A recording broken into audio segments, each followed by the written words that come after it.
equipo de trabajo que hoy en día se conoce como el grupo de empresas Efitec, ¿cierto? En el sector agropecuario. Mi papá, que es el líder de esas empresas, yo les decía que quiero mucho al Espinal porque la primera empresa que tuvo, él es ingeniero agrónomo y la primera empresa, trabajó para casas comerciales durante mucho tiempo. Yo les contaba ahorita, que estábamos sentados allá afuera hablando, que cuando él empezó como profesional, como ingeniero agrónomo, por allá en los primeros años 80, 81, 80, con la Shell, aquí en el Espinal la Shell quedaba sobre la cuarta. Yo no sé si algunos se acuerdan de eso, quedaba sobre la cuarta. Y justo al lado vivía gente.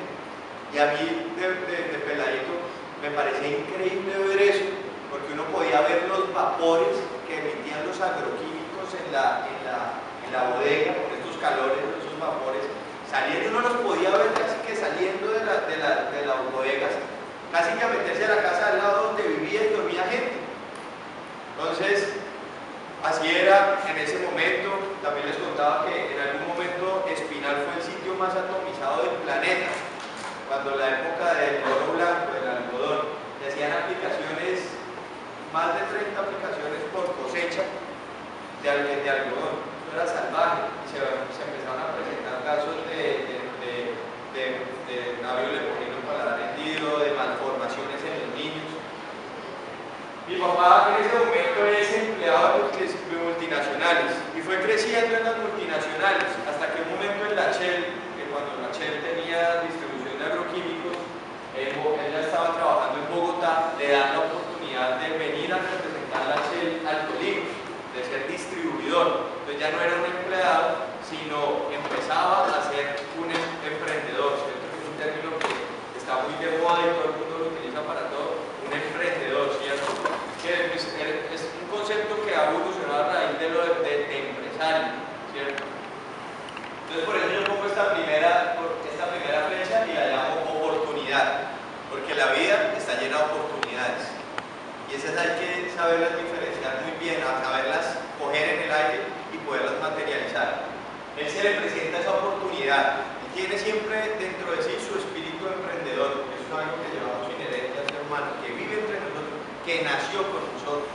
Entonces él toma esa oportunidad y fue una empresa que se conoció mucho aquí en el Espinal, sobre todo, que se llamó Insumos Tropicales. Esa empresa era solo de comercialización, ahí no hacíamos nada. Él le llegaban los productos desde Bogotá, unos agroquímicos, y los vendía a los agricultores, ¿cierto?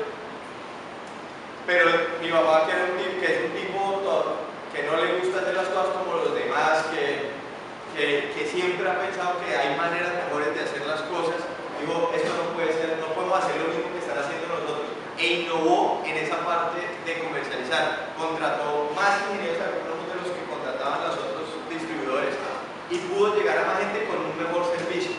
Se inventó un programa de producto aplicado. Bueno, el ciclo de innovación es constante. Cuando uno termina ya de implementar una cosa de innovación, tiene que continuar implementando otro. Y así fue con Insumos Tropicales. Era una cosa que casi no tenía espacio para la innovación, lo pudo hacer.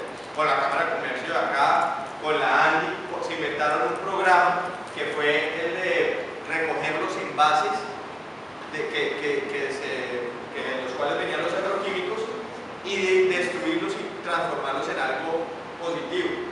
También se construyó el Parque Agroindustrial Los Socobos, no sé si lo conocen, que es de aquí a la salida, cumpliendo las normas de manejo de agroquímicos mundiales. Ahí no solo eran necesarias las nacionales, sino las mundiales.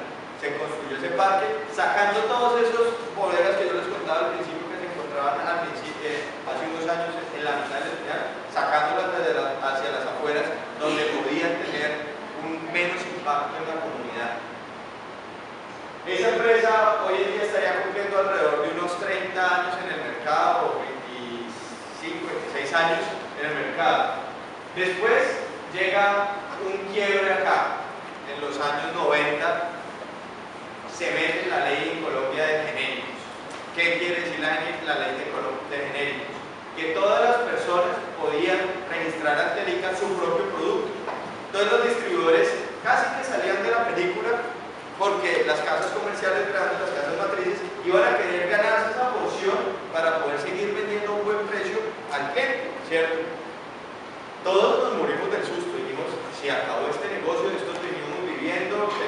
infraestructura montada. ¿Ahora qué vamos a hacer? Se cayó el piso, queda uno volando, como muchas veces pasa en todos los mercados. En todos los mercados pasa.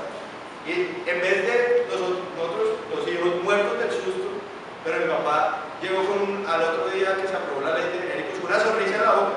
Entonces, ¿no te enteraste? Se cayó, entró la ley de genéricos al país. Dijo, maravilloso, ahora vamos a poder sacar nuestros productos. Cuando unas personas ven problemas, a nosotros nos enseñaron que vemos oportunidades. Entonces fue así como empezamos un proceso aquí ya de emprendimiento, ¿cierto? En la flecha número 2, para poder generar nuestros propios productos. Y empezamos a investigar. Nosotros en ese momento no teníamos mucho dinero porque veníamos de, pues sí, efectivamente, en la casa matriz a la que representaba Insumos Tropicales, que era Agrego, Aventis y lo que hoy en día se conoce como Valle, pues se llevó todo. Y nosotros casi quedamos con unas poquitas cosas, pero se llevó casi todo. Pero nosotros teníamos que hacer investigación. Y cuando uno dice a la gente que hace investigación, uno muere el susto porque dice investigación es carísimo. Investigación sí puede ser carísimo, pero también puede ser acomodarse a los criterios que uno tiene, a las necesidades, a las oportunidades que uno tiene. Nosotros empezamos a hacer investigación con esta empresa.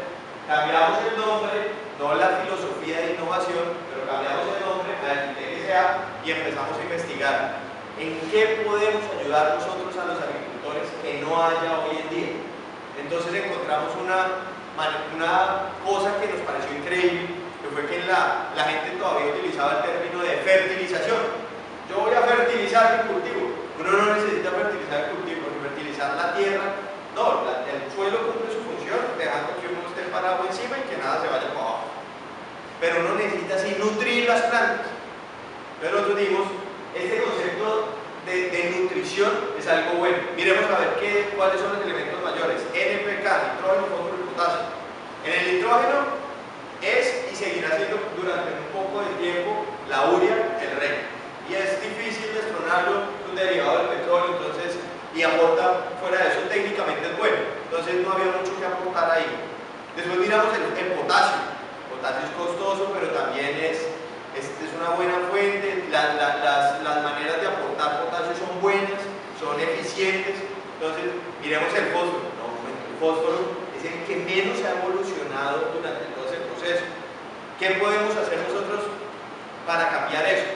Empezamos a investigar por todas partes qué hacen en otros cultivos, qué hacen en otras industrias, que ha sido buenísimo para nosotros. Siempre investigar qué hacen en otras industrias para nosotros implementarlo en nuestra industria, que es la de nutrición vegetal. Entonces investigamos y había un producto que era muy bueno, muy bueno, pero que no se podía llevar a los cultivos que nosotros normalmente vemos acá como arroz, algodón, cultivos extensivos, semestrales, que era el fosfato monopotásico. ¿Por qué? Porque el fosfato monopotásico es un cristal. Y entonces al aplicarlo era difícil aplicarlo al suelo. ¿Cómo lo podemos granular para que vaya eso? Y empezamos así el proceso y llegamos a ese proceso. En un momento éramos los únicos en el mundo, óigase bien, en el mundo. Una empresa nacida en Espinal, Tolima, y después trasladada a Ibagué, Tolima, que en el mundo podíamos hacer eso sin inertes. O sea, sin agregarle nada, podíamos sacar una pepita. La gente no le crea a uno cuando uno dice, yo soy el único en el mundo que lo hace. Crean. Hoy en día nos llaman empresas de China a comprarnos, porque nosotros sabemos hacer ese proceso. Obviamente ellos son muy hábiles, los chinos y el resto del mundo, para copiar las cosas, y ya han ido copiando muchas cosas y descubriendo muchas cosas. Pero en ese momento, cuando lo hicimos, éramos los únicos que lo hacíamos, y fue para nosotros un gran descubrimiento y lo pudimos hacer durante mucho tiempo. Ahí también tuvimos que nadar contra la corriente porque